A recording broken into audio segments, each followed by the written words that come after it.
So, first step you have done correctly is a sign which we get from your question. If you don't ask that question, what will happen? You will just remain in that step alone. You will not come to that understanding part of it. So only if you ask a question, you can come to an understanding. Only after getting that comprehension or understanding, you can perceive what is true and what is false, what is evil and what is good. This perception you can get only after understanding what is being said, especially in the CCC. So, this is something about asking question. This yearning, this desire only expresses our love for God. When we ask question, we say that it is a desire. So I read that portion. Once again, I'll come from beginning. Anyone who properly learns will be extremely distressed when they come to know that what they have been believing so far is not what is taught in the CCC, but that there are all certain false images drawn from this world. So as soon as you come to this state, many questions will come into your heart. So question is a form of showing out your anguish. So people who don't question show that they are not distressed. This distress will increase even more when they come to learn that these false images or understanding are equivalent to idol worship.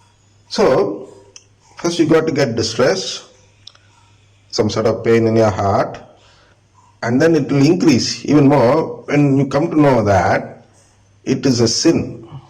What is a sin? The life which we have led so far is not a holy life, but a sinful life.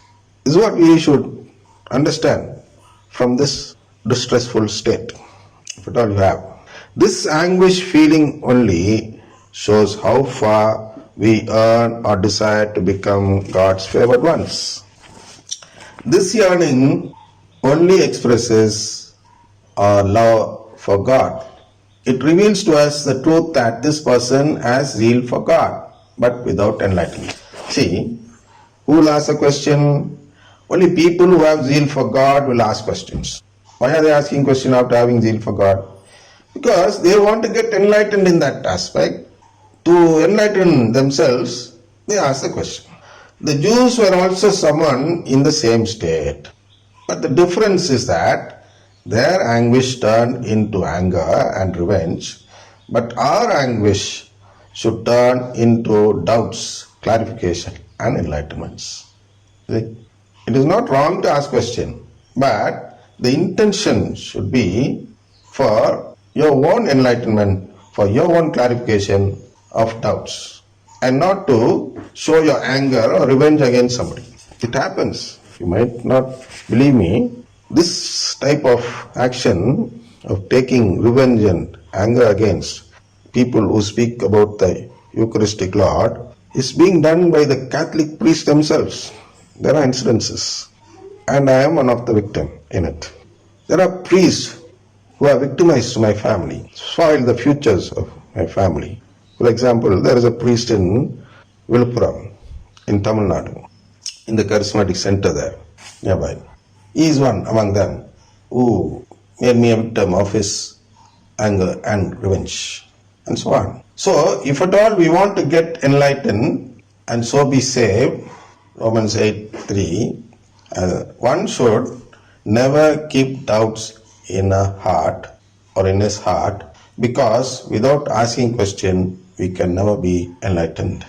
I'll read that once again. So, if at all we want to get enlightened and so be saved, according to Romans 10th chapter, 3rd verse, one should never keep doubt in his heart, because without asking question, we can never be enlightened.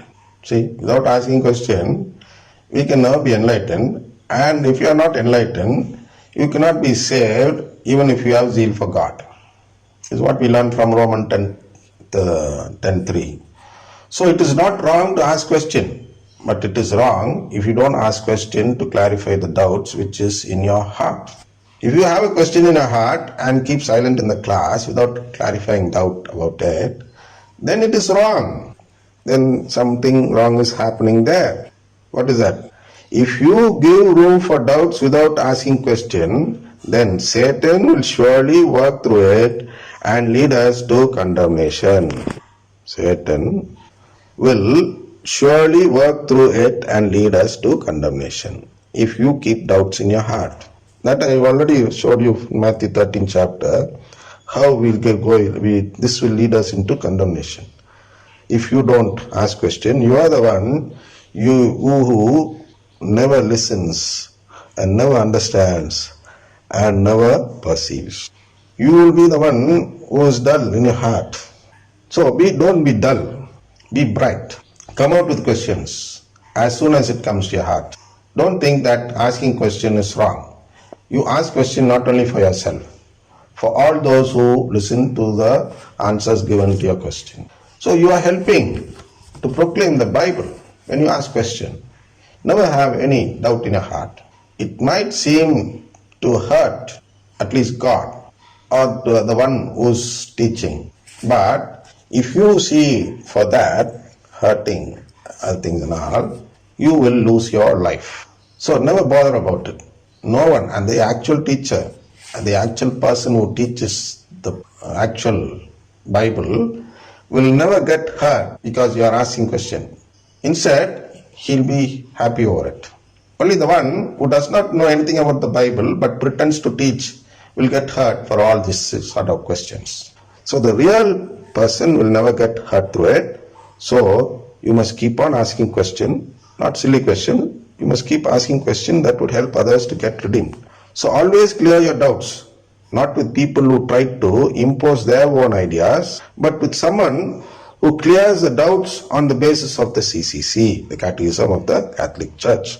So, if at all you want to get your doubts cleared, what should you do? You should actually go to the CCC and get it clarified there. Please don't go to the Bible, because before going to the Bible, you need to know the secrets of the kingdom of heaven. Without knowing the secrets of the kingdom of heaven, if you read the Bible, then it will tantamount to idolatry, the sin of idolatry. Why do you want to commit a sin? So, don't clarify your doubts to the Bible. Please clarify your doubts through Catechism of the Catholic Church. And then through that, from that at least go to the Bible. Don't go to Bible directly. That is why for a period of time, Church kept the Bible within her and did not allow the lay people to read it. To prevent these people from committing the sin of idolatry only, Church did that in the beginning. Then after, during Reformation and other things and all, Church slowly started allowing the laity to handle the Bible. Actually, after knowing so much of things, we should actually try to stop giving the Bible to laity directly. They should read the Bible only through CCC. That is, there should be a commentary that based on CCC for every verse read in the Bible. That sort of Bible can be given to them. And we have Septuagint and all, where it is written Kolkata and other things and all. It is written to the laity in such a form that a laity can even understand what is what. Something like that is given. But even that sort of Bible, according to me, laity should not handle it directly. Only after knowing the secrets of the kingdom of heaven can somebody handle the Bible. If at all a laity is interested to handle the Bible, how would you instruct him? We should first tell him the secret. What is the secret? The secret is nothing but the redemption can be achieved only through the Eucharistic Lord. Only by applying this secret should anyone read the Bible. This is how they should be taught before giving them the Bible. Just asking them directly to read the Bible would only make them leave the church or leave the faith at least. They won't leave the church. They'll be inside the Catholic Church itself, but without having faith in the Eucharistic Lord. So that is also a form of condemnation. So with this, we'll end this session.